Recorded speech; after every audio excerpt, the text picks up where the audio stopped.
How's it going, guys? This is YuGiOh here.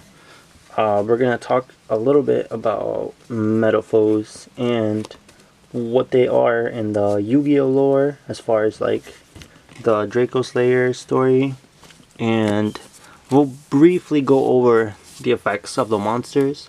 This is not a deck profile. This is just more like an introduction to an archetype. If you already know how to play the deck, but you just want to learn a little bit more about their story, or maybe just little tips, you've come to the right place. So let's get started. First things first, I want to show, anytime I do a video like this, I'm going to show the field spell for the archetype, because in most cases the field spell is a very big part of the story. Right here we see Luster Pendulum, the Draco Slayer, giving the MetalFoes some kind of like blue energy, right? Let's just call that like the fusion energy. He's giving them the knowledge or the ability to fuse, and that's portrayed here. Alright, let's talk about these 5 monsters. Give me 1 second, guys. Okay, so here we have your 5 MetalFoes main deck monsters. Level 4, 2, 3, 1, 7. High scales, comprised of 3 high scales and 2 low scales. Okay, so all the monsters are fire, psychic, pendulum monsters. All of them except for Bismugear are effect monsters.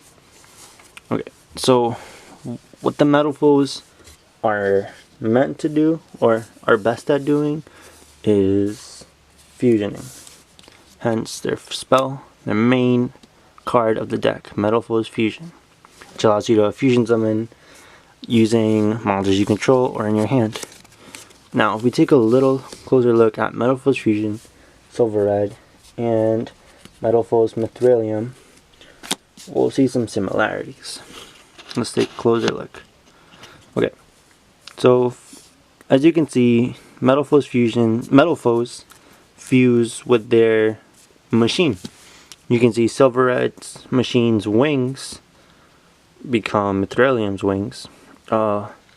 This part here is like behind the head, and also all MetalFoes have like a little spoon in their artwork. Let me see if I can show you that. Yeah, as you can see right there, it's like a spoon. It's just meant to show that it's like a little reference that they're all psychics. You know, kind of like Alakazam has the psychic spoons.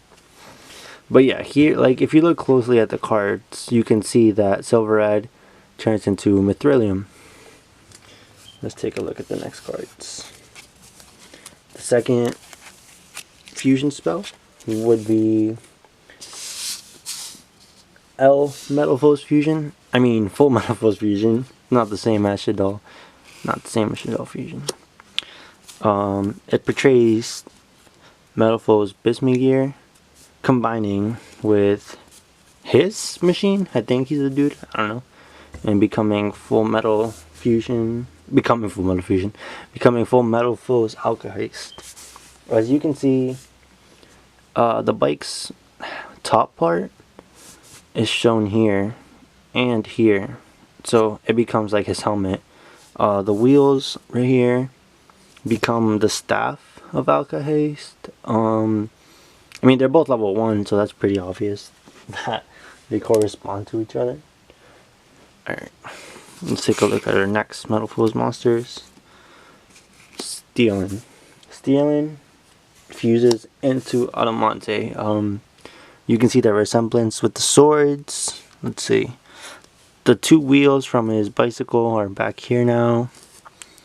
Same haircut. But yeah, Stealing becomes Adamante when he fuses with his machine. Gold Driver becomes Orichalc. 4 wheels. He has 4 wheels here too. He uses axes, and I mean, the closer you look at the cards, the better you can see. Here's Orichalc, like same exact face as Gold Driver. Same face. So yeah, Orichalc and Gold Driver are the same. And last but not least, of course, it's Full Flame and Crimson Knight, the one that never gets used. So yeah, it makes sense that the biggest one becomes the biggest one as they fuse. You can see, like, here you see spoons again, as I previously mentioned, and you see like a giant spoon right there. They just, alright, I don't know how to explain, like, I guess these parts here become the arms, and then like you could see, here are the arms actually, I was completely wrong.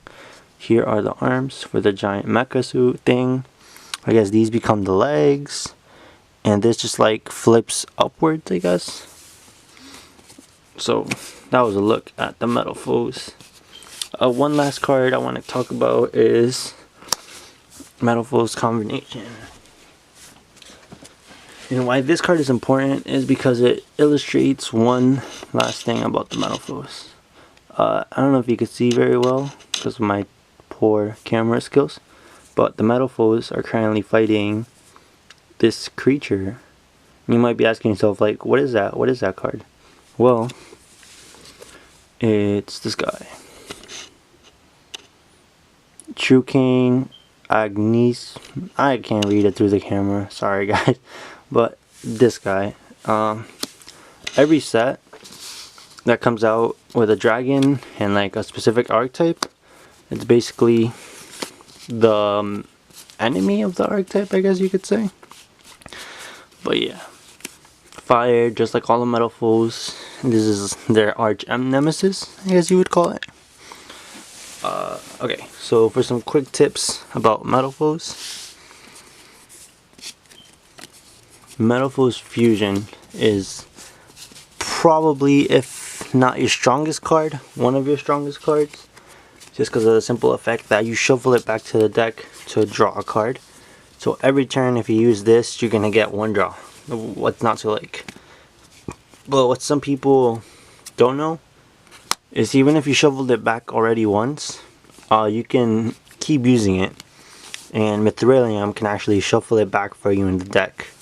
So you can just fusion with it, shuffle it to your deck to draw one, and then I'll tell you something, Mithrilium, you can just keep on looping this card with Mithrilium, just putting it back to the deck, setting it to the field, thanks to Mithrilium.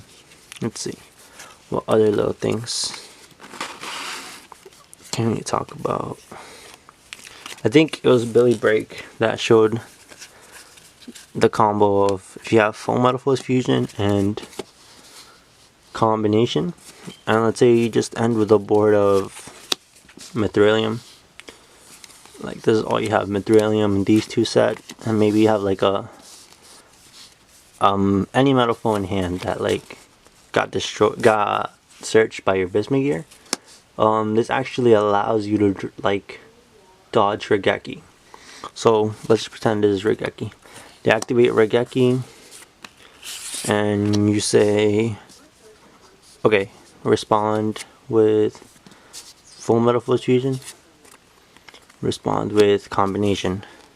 So Chainlink 3, Chainlink 2, send Mithrilium to the grave, and send Mithrilium to the grave, let's say from your hand. From there you would summon Orichalc, and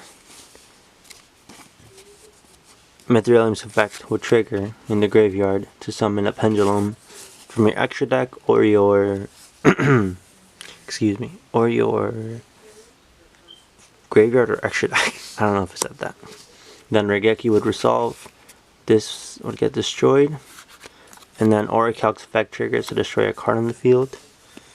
But now combination triggered after that chain response. Combination triggers, and it lets you summon back your Mithrilium since it is a lower level than Orichalc. And now, like, you got rid of this, but you still have Mithrilium on board. You got to destroy one of their cards with Orichalc. Hopefully you destroyed something good. Even if you can't destroy anything that they have, you have the ability to destroy your own trap card. Then it gives you another search. Let's just say you just get Full Flame. But yeah, that's one little quick tip you can do with full MetalFoes fusion and MetalFoes combination. If you just end with this. Although some people like ending their boards with Alka-Highs because Alka-Highs being such a good reactive monster. But as you can see, this doesn't really work with Alka-Highs since it has to be fusion summoned, which is why we use Mithrilium. And Mithrilium gives you the effect of floating if it does go to the graveyard. Alright guys, well, I don't know really how good this went. This is my first time doing this type of thing. I just know that if you guys want me to do more videos on the lore of the cards or little things that you can notice when you take a closer look at the card, just let me know and I will totally do this. I can do something with Dino Mist, Magic Specters, Kriston, Zodiacs, all the new decks that have been released that actually have something to do with Luster. I'll probably do them in the future. But if you guys like this, make sure to leave a like, comment anything, any type of feedback would be awesome. Alright guys, take it easy.